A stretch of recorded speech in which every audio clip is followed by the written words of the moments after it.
नमस्कार, मैं हूं अभिषेक और आपका स्वागत है हमारे स्पेशल शो खबर तो खास है में।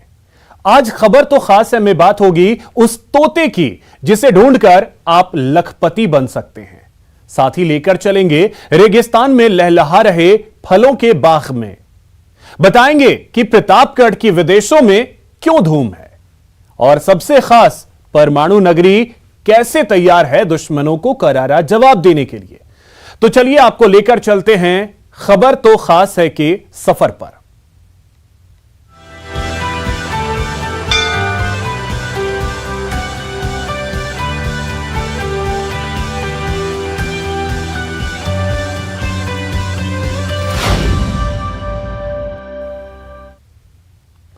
खबर तो खास है में आज सबसे पहले बात उस सीकर के तोते की जिसका गायब होना चर्चा का विषय बना हुआ है। दरअसल तोते के मालिक ने तोता ढूंढकर लाने वाले को 1 लाख रुपए का इनाम देने का ऐलान किया है। आखिर क्या खास है इस तोते में, देखिए। घर का एक मेंबर चला गया और इसको ढूंढने के लिए हम पूरे प्रयास कर रहे हैं। पेपर में भी ऐड भी दिया है और भी सारे जगह इंफॉर्मेशन करी है, पूरे कॉलोनीज़ में भी सारा इंफॉर्मेशन करी है। इस चक्कर में उन पे एक बहुत बड़ा अवार्ड भी डाला है कि 1 लाख रुपीज़ का, तो जिसको भी मिलेगा उसको दिया जाएगा।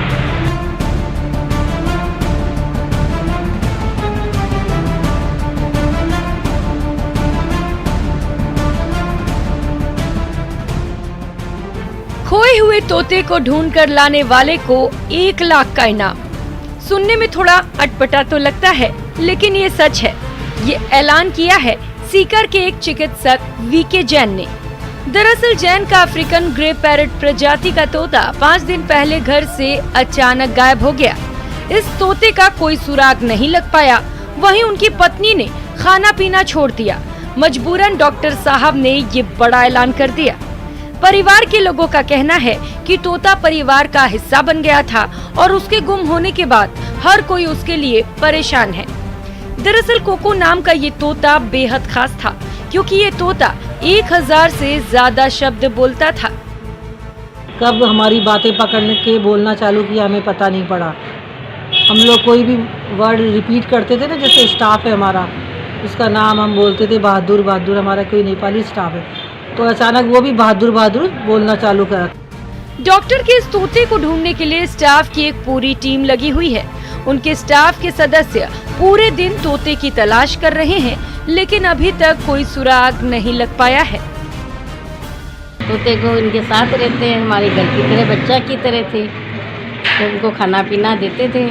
और आज 5 रोज से हम खाना भी नहीं खा रहे, कम ही खा रहे कि जैसे रोज खाते थे उस हिसाब से। फिर हम सालासर जी से भावना से गए थे, मोटरसाइकिल से गई थी सुबह उठ के। दोनों मियाँ बीवी वहाँ प्रार्थना करके आई, कभी भी मेरे सिंदूर नहीं लगी। मगर अभी ये जैसे यहाँ से चले गया, उड़ गया कहीं, तो हमारे सर और मैडम सब दुखी है और हमारा पूरा स्टाफ और जितने भी हमारे साथ जानकार वाले लोग हैं सब इसको ढूंढ रहे हैं। ये अभी तक मिला नहीं है। सर ने इसके लिए काफ़ी न्यूज़ भी निकलवाई है, लोगों को प्रचार भी किया है और इसको हर जगह ढूंढने की कोशिश की जा रही है। बस मेरी तो यही रिक्वेस्ट है, अगर किसी को मिले, कहीं दिखे तो हमें इन्फॉर्मेशन दे, हमें बताए, उसको उचित इनाम दिया जाएगा। अपने पसंदीदा पशु पक्षी को लेकर लोगों में लगाव कोई अनोखी घटना नहीं है, लेकिन तोता को ढूंढने वाले को बड़े इनाम का ऐलान कर डॉक्टर जैन चर्चा में जरूर आ गए हैं। संदीप हुड्डा, न्यूज़ 18, सीकर। रेगिस्तान में फलों के बाग लहलहाएंगे। बात थोड़ी हैरान करती है, लेकिन है 16 आने सच। झुंझुनू के पिलानी के सीरी वैज्ञानिकों ने खेती से जुड़ी ऐसी तकनीक विकसित की है जो मरुधरा के किसानों की तस्वीर और तकदीर बदल कर रख देगी। किसानों के चेहरे पर मुस्कान छाएगी, रेतीले धोरों में हरियाली लहलहाएगी, सेब इलायची की बगिया बदल देगी तस्वीर, संवर जाएगी अन्नदाताओं की तकदीर। जहां तक नजर दौड़ाइए तो सिर्फ रेत ही रेत, पहाड़ियों पर उगी कंटीली झाड़ियां। ऐसे में कोई फलों के बागों की बात करे तो आपको कैसा लगेगा? आप तो हैरान हो ही जाइएगा। लेकिन झुंझुनू के रेतीले धोरों की बदलती इन तस्वीरों को देखिए, जहां आने वाले समय में हरियाली ही हरियाली नजर आएगी। झुंझुनू के पिलानी स्थित सीरी के कृषि वैज्ञानिकों ने वो खास तकनीक तैयार की है जो ठंडे प्रदेशों में उगने वाली फसलों को अब मरुधरा में भी उगाएंगे। इतना ही नहीं, इस तकनीक की एक और खासियत ये है कि इसमें कम से कम मैन पावर की जरूरत पड़ेगी। इससे किसानों की खेती की लागत भी कम होगी और मुनाफा ज्यादा होगा। सीरी एक इलेक्ट्रॉनिक्स का लैब है, तो हम लोग इलेक्ट्रॉनिक्स में अलग अलग टाइप के सेंसर्स और इलेक्ट्रॉनिक सिस्टम्स हमने विकसित किए हैं। तो उनके लिए वो सेंसर्स और जो सिस्टम्स हैं जो हमने किसानों के लिए डेवलप किए, उनका जो एक्सपेरिमेंटल स्टेशन है वो हमने एक विकसित किया है। उस एक्सपेरिमेंटल स्टेशन में जो सीरी के बनाए हुए सेंसर्स हैं और जो सीरी के बनाए हुए इलेक्ट्रॉनिक्स हैं जो किसानों के फ़ायदे के लिए होते हैं, उनको हमारे साइंटिस्ट वहाँ लगा के उनका फील्ड ट्रायल और फील्ड टेस्टिंग कर सकें, इसके लिए हमने ये एक्सपेरिमेंटल सेटअप किया है। सीरी के मुख्य वैज्ञानिक डॉक्टर मनीष मैथ्यू ने बताया कि किसानों के बारे में सोचते हुए जब नई तकनीक बनाई गई तो सबसे पहले वेस्टेज वाटर को ट्रीट करने का कदम उठाया गया। इसके लिए सीरी के प्रायोगिक क्षेत्र में ही लैब्स और आवासीय कॉलोनी के वेस्टेज वाटर को ट्रीट करके उसे एक तालाब में डाला जाता है, जहां पर मछली पालन किया जा रहा है। इन मछलियों को जो खाना देते हैं उससे पानी में न्यूट्रिएंट्स हो जाते हैं और वो ही पानी फसलों में देते हैं। इसके बाद तो यूरिया के साथ साथ दूसरी खादों की जरूरत भी नहीं पड़ती। यही नहीं, फसलों में सेंसर लगाए गए हैं जिससे कम से कम पानी में अच्छी फसल पैदा की जा सके। वेस्ट वाटर है उसको हमने ट्रीट किया है। उस वाटर को हमने पॉन्ड में पहले कलेक्ट किया है, वहाँ पे हमने उसमें फिशेस डाली हैं। तो उसमें क्या करते हैं कि जो हम फिशेस को फूड देते हैं और उससे जो फिश का जो आउटपुट निकलता है वो ऐसा मैन्यूअर होता है प्लांट्स के लिए, तो हम उस पानी को प्लांट्स में देते हैं। तो इससे एक एडवांटेज ये होता है कि किसान अगर चाहे तो उस वेस्टेज के पानी में मछली पालन भी कर सकता है और उस पानी में जो उसका न्यूट्रिएंट है वो उसको प्लांट्स को या पेड़ पौधों को दे दे, जिससे उसको अलग से कोई यूरिया या खाद देने की जरूरत ना पड़े। पौधों के पास स्वचालित मौसम केंद्र भी स्थापित किया गया है। अंदर मौसम में होने वाले बदलावों पर नजर रखी जाती है। हवा की गति, नमी, धूप, तापमान जैसे मानकों के अनुसार पौधों की निगरानी की जाती है। मौसम केंद्र से मिलने वाली जानकारी के आधार पर खेत में पौधों की सिंचाई और सुरक्षा का बंदोबस्त किया जाता है। जल्द ये तकनीक पिलानी के लैब से निकलकर मरुधरा के अलग अलग इलाकों में पहुंचेगी। जाहिर है, रेतीले धोरों में फलों की बगिया लहलहाएगी और अन्नदाताओं के अच्छे दिन लाएगी। पहाड़ी इलाकों के फलों की महक जल्दी अब राजस्थान के रेतीले धुरों में भी महकती दिखेगी। झुंझुनू के पिलानी के सेंट्रल इंस्टीट्यूट ऑफ रिसर्च संस्थान के वैज्ञानिकों ने उस तरह की तकनीक का इजाद किया है जिससे पहाड़ी इलाकों के फल, सेव, बादाम, इलायची, लेमन ग्रास सहित अनेक प्रजातियों की खेती अब राजस्थान के किसान भी कर सकेंगे। यह तकनीक किसानों के तकदीर बदलने के लिए वरदान साबित होगी। करसन सिंह शेखावत, न्यूज 18 राजस्थान, झुंझुनू। प्रतापगढ़ की अजवाइन की खुशबू और क्वालिटी देश ही नहीं बल्कि दुनिया भर में अपना अलग मुकाम रखती है। इसी का नतीजा है कि अजवाइन उपजाने वाले किसान मालामाल हो रहे हैं। एक रिपोर्ट देखिए।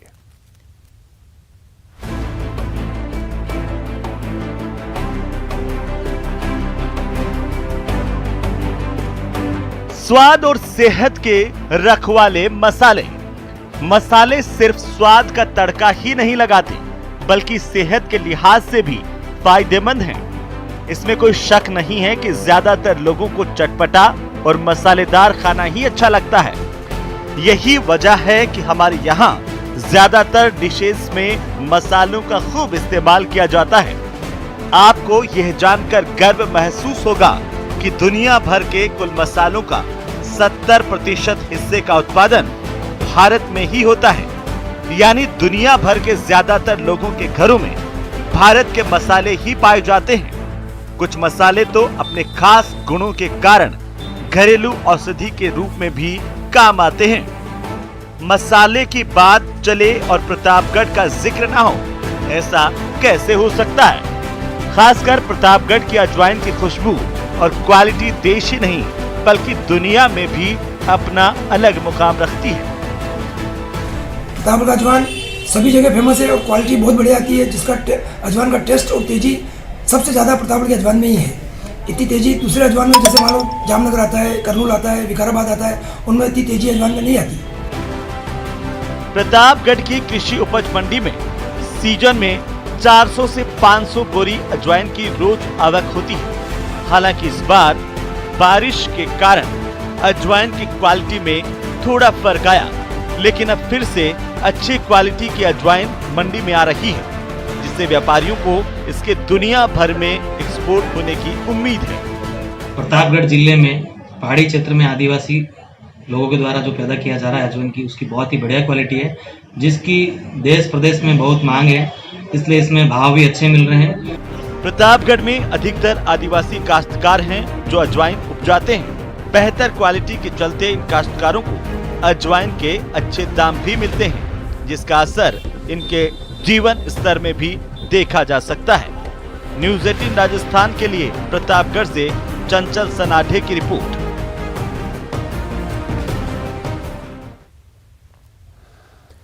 इस बार जैसलमेर में 13 से 16 फरवरी तक डेजर्ट फेस्टिवल होगा। हर साल होने वाले मरु महोत्सव पर कोरोना ने ब्रेक लगा दिया था, लेकिन इस पर नई उम्मीदों के साथ फिर से डेजर्ट फेस्टिवल होने जा रहा है।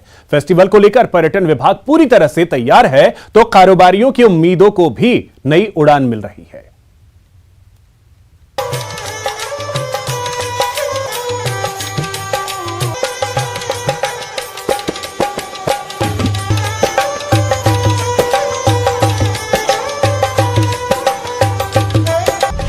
उम्मीदों की नई उड़ान। जैसलमेर में डेजर्ट फेस्टिवल। स्वर्ण नगरी जैसलमेर का मरु महोत्सव दुनिया भर में प्रसिद्ध है। इस बार ये 13 से 16 फरवरी तक होगा। 4 दिनों तक स्वर्ण नगरी देश भर के कलाकारों से गुलजार रहेगी।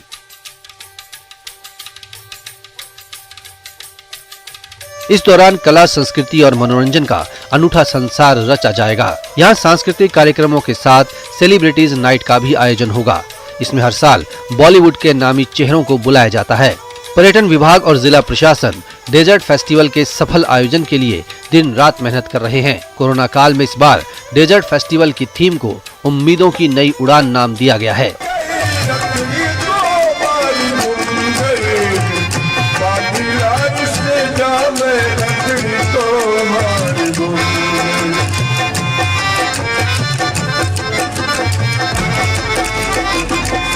होटल कारोबारी भी डेजर्ट फेस्टिवल का बेसब्री से इंतजार कर रहे हैं। पर्यटन सहायक निदेशक कृष्ण कुमार पूनिया ने बताया कि इस बार डेजर्ट फेस्टिवल काफी खास है।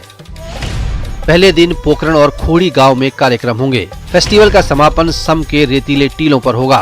4 दिनों तक होंगे सांस्कृतिक और मनोरंजक कार्यक्रम। मरुश्री, मिस मूमल, मूछ प्रतियोगिता, साफा बांध प्रतियोगिताएं होंगी। ऊंट श्रृंगार, शान मरुधरा, पणिहारिन, मटका रेस सैलानियों को खूब लुभाएंगी। इस बार विश्वविख्यात मरु महोत्सव का आयोजन 13 फरवरी से 16 फरवरी तक पोखरण, खूड़ी, सम और जैसलमेर के विभिन्न स्थानों पर किया जाना प्रस्तावित है। और इस बार के मरु महोत्सव की थीम जो है वो विशेष चुनी गई है।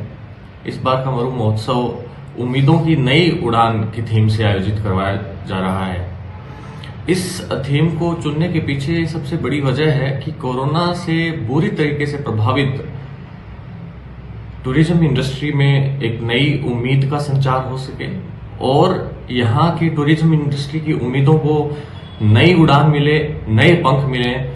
कोरोना काल में पर्यटन कारोबार बुरी तरह लड़खड़ा गया था, लेकिन अब टूरिज्म से जुड़े कारोबारियों का वक्त फिर से आ गया है। डेजर्ट फेस्टिवल इनमें उम्मीदों की नई उड़ान भरेगा। जैसलमेर के पर्यटन व्यवसायियों ने बताया कि हमारे पास कई तरह की बुकिंग आ रही हैं। कोरोना के कारण पर्यटन कारोबार का नूर चला गया था। उम्मीद है कि डेजर्ट फेस्टिवल फिर से रंग बिरंगे राजस्थान में टूरिज्म की चमक बिखेरेगा। इंडस्ट्री के लिए बहुत ही आशावान फील कर रहा हूँ।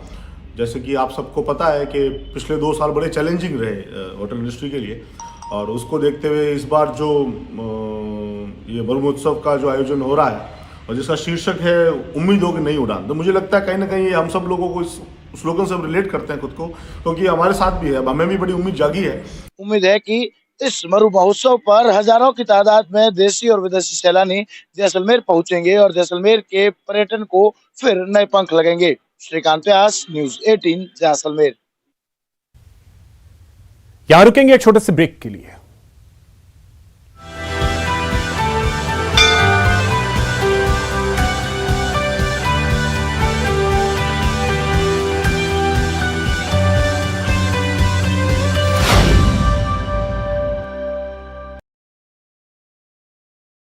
तरीके से उनका चयन किया गया है, मुझे पूर्ण विश्वास है।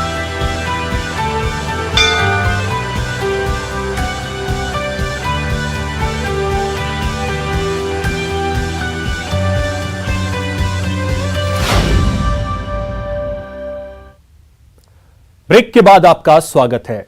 परमाणु नगरी एक बार फिर दुश्मनों को संदेश देने के लिए तैयार है। संदेश ये कि अगर भूल से भी कोई हिमाकत हुई तो करारा जवाब मिलेगा।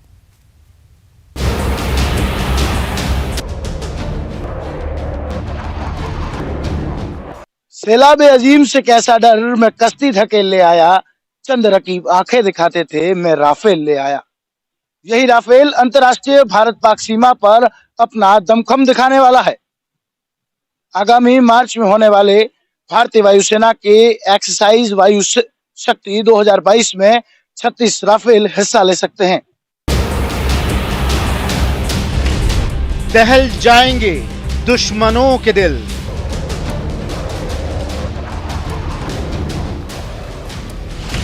नापाक इरादे जाएंगे मिट्टी में मिल।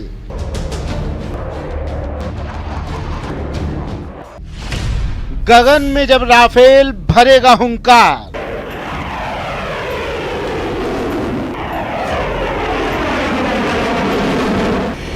दुश्मनों के ठिकानों पर अचूक प्रहार, रिपुदल में मचेगी भारी तबाही। परमाणु नगरी देगी शौर्य की गवाही। आगामी मार्च माह में भारतीय वायुसेना अब तक के सबसे बड़े युद्धाभ्यास वायु शक्ति का आयोजन करने जा रही है, जिसको लेकर वायुसेना ने तैयारियां शुरू कर दी है। ये पहला मौका होगा जब महिला पायलट्स भी इस युद्धाभ्यास में बढ़ चढ़कर अपनी हिस्सेदारी निभाएगी। वहीं दुश्मनों के ठिकाने को नस्तनाबूद करने के लिए कई मिसाइल्स और लड़ाकू विमानों का भी इस्तेमाल किया जाएगा।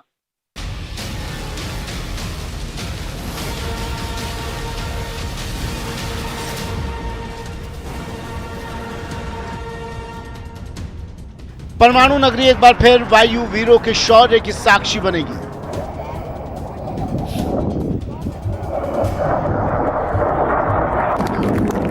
मरुधरा के रेतीले धोरों से एक बार फिर गगन वीरों की गर्जना सुनाई देगी, जिसे सुनकर दुश्मनों के दिल दहल जाएंगे।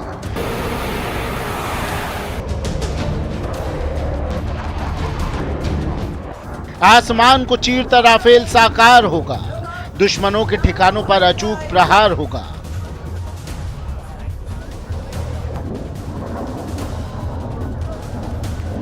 तक का सबसे बड़ा युद्धाभ्यास करने जा रही है। वायु शक्ति 2022 नामक इस युद्धाभ्यास में करीब 140 विमानों की हिस्सेदारी होगी, जिसमें करीब 100 फाइटर प्लेन हिस्सा लेंगे। भारतीय वायुसेना का अब तक का सबसे बड़ा युद्धाभ्यास वायु शक्ति 2022। इस युद्धाभ्यास में अपाचे हेलीकॉप्टर और ध्रुव हेलीकॉप्टर नाइट ऑपरेशन को अंजाम देंगे, तो वहीं इस पूरे आयोजन में पैराट्रूपर्स और यूटिलिटी हेलीकॉप्टर भी अपनी अहम भूमिका निभाएंगे। दुश्मनों के ठिकाने को नस्तनाबूद करने के लिए वायुसेना के कई लड़ाकू विमान इसमें हिस्सा लेने वाले हैं। फायरिंग रेंज में बनाए गए दुश्मन के ठिकानों को तबाह करने के अभ्यास में कई तरह की मिसाइलों और फाइटरों का इस्तेमाल होगा, जिसमें राफेल की अत्याधुनिक मिका मिसाइल इसका विशेष आकर्षण होगी। इसके अलावा सुखोई 30, MKI, MiG-29, LCA तेजस, मिराज 2000, MiG-21 बाइसन, हॉक और जगुआर विमान भी इसमें शामिल होंगे। अपाचे हेलीकॉप्टर और चिनूक के साथ भारत के ध्रुव हेलीकॉप्टर भी नाइट ऑपरेशन में हिस्सा लेंगे। रात के ऑपरेशन में लड़ाकू हेलीकॉप्टर से टारगेट्स पर रॉकेटों की बौछार दिखेगी। इसके अलावा इस बार नारी शक्ति का प्रदर्शन का इस युद्धाभ्यास का खास आकर्षण होगा। MiG-21 बाइसन लड़ाकू विमान की उड़ान के साथ पहली बार वायु शक्ति युद्धाभ्यास में महिला पायलट शौर्य दिखाएंगी। भारतीय वायुसेना में अब तक 10 महिला पायलट लड़ाकू भूमिका में शामिल हो चुकी हैं। इनमें से कम 3 पायलट इस बार के बड़े अभ्यास में शामिल हो सकती हैं। 3 साल में एक बार होने वाले वायु शक्ति अभ्यास में देश भर की वायुसेना की यूनिटें सक्रिय हिस्सेदारी कर रही हैं। इस दौरान कई तरह के ऑपरेशन इस युद्धाभ्यास में होने हैं, जिसमें defensive counter air, offensive counter air strike, suppress enemy air defence और टारगेट ऑफ अपॉर्चुनिटी शामिल होंगे। न्यूज़ 18 राजस्थान के लिए जैसलमेर से श्रीकांत व्यास की रिपोर्ट। ये काफी होगा उन दुश्मन देशों को संदेश देने के लिए जो भारत की ओर नापाक नजरें गड़ाए बैठे हैं। अब वायुवीर उन्हें साफ संदेश दे रहे हैं अपने शौर्य, पराक्रम और अदम्य साहस के कि भारत की ओर कोई नजर ना करे, क्योंकि भारत की ओर नजर करने वालों के इस भारत के लाल उन्हें नस्त नाबूद कर देंगे। श्रीकांत व्यास, न्यूज़ 18 जैसलमेर। तो खबर तो खास है में इतना ही। नमस्कार।